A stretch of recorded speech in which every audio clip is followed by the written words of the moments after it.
Well, I'm really frustrated right now because my previous video about art and faith got shut down right when I was about to finish it up, and now this is about take 3 for this version. My equipment is acting up, so I'll just keep plugging away, and maybe one of them will let me have my 15 minutes. Yeah, I had to end the previous one very abruptly. I was talking about a oil painting that I did for a novel titled Footprints in the Snow of the Moon, which I'm rather proud of. And I'm obviously not an oil painter, but I spent quite a bit of time, actually more years than I'll tell you about, working on that.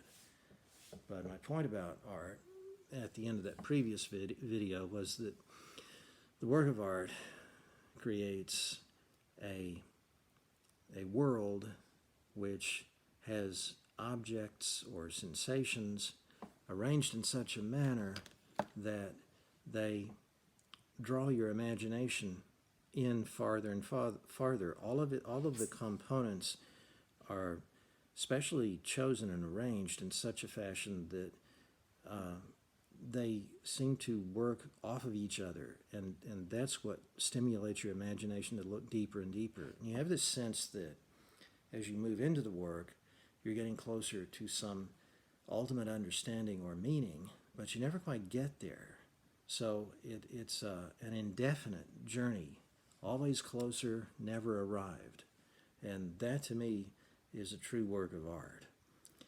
Now, in this video, I'm going to talk about the academy, about our colleges and universities. And they're very upsetting places to me. I spent a lot of time in them, both as a student and later as a teacher. I taught for over 30 years in various college literature programs. And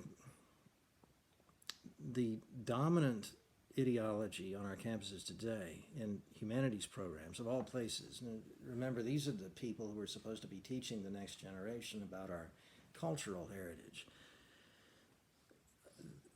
The word is, the new dogma is that all literature is propaganda.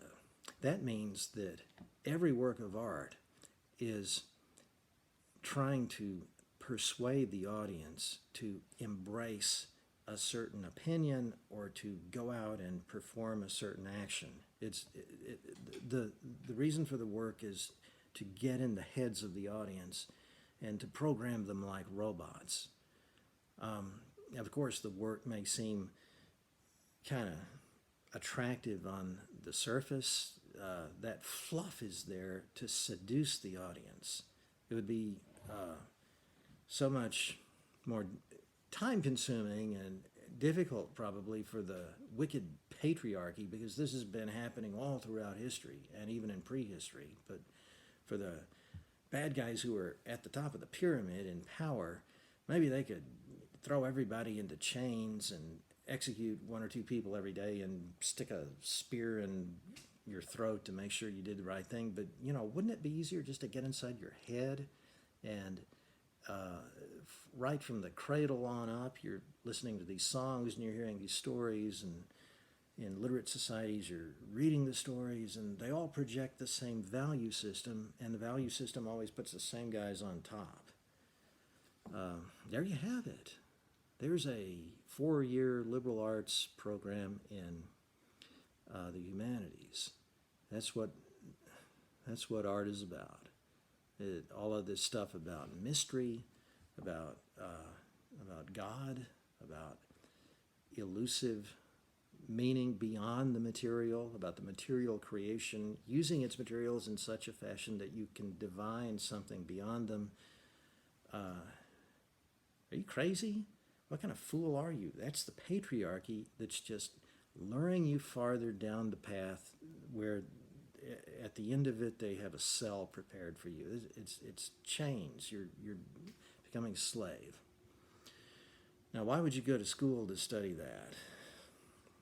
I hate it that part 2 is so depressing after I made part 1 and enjoyed it so much. But, you know, the word demystification appears in scholarly monographs, books, articles for 50 years. Go back to about 1970, and you see that work over and over again. Demystification. That's the objective of our contemporary literary scholar, to demystify the work of art. In other words, if there's something special, it's canonical, a great book, a classic, belles lettres, something that we kind of keep our hands off because it's precious, it's beauty. Well, we got to, as scholars, we have to strip that veil from your eyes. You stop thinking that. There's nothing sacred here at all. This is just plain Jane. It's just ordinary, and you've been deceived into thinking that it's something special. Free your mind. And in fact, there is another kind of literature written by the oppressed that pushes back against the patriarchy and preaches the gospel of throwing off chains and rising up. And of course, it too is propaganda, because it exists only to persuade the readers to do precisely what I just said.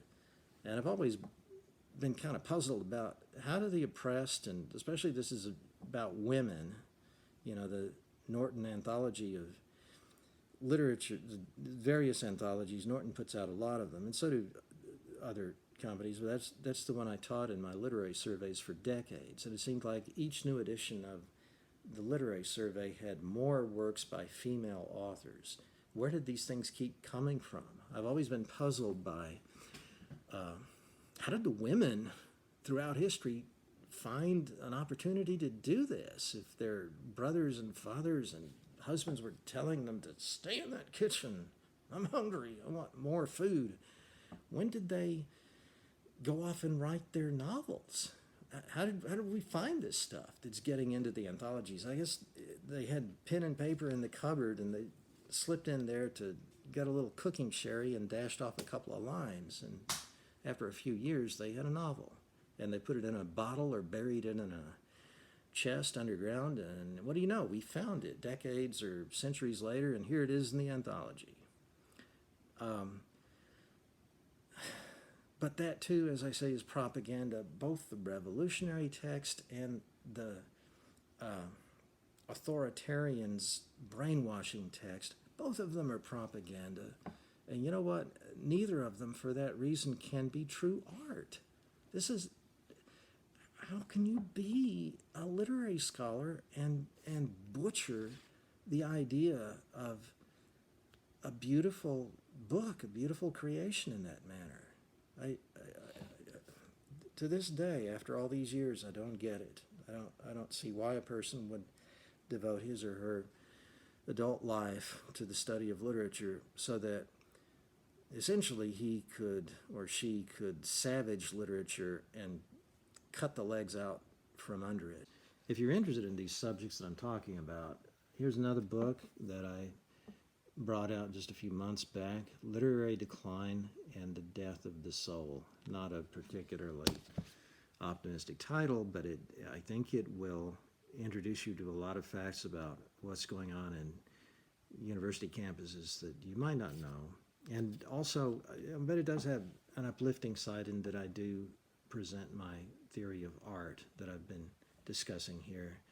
And since I am, fingers crossed, just wondering when I'm going to get caught off a second time, let me do a little something here. I'm going to see if I can recall a final quatrain from a poem that the French poet Baudelaire wrote. I've always had a special spot in my heart for Baudelaire.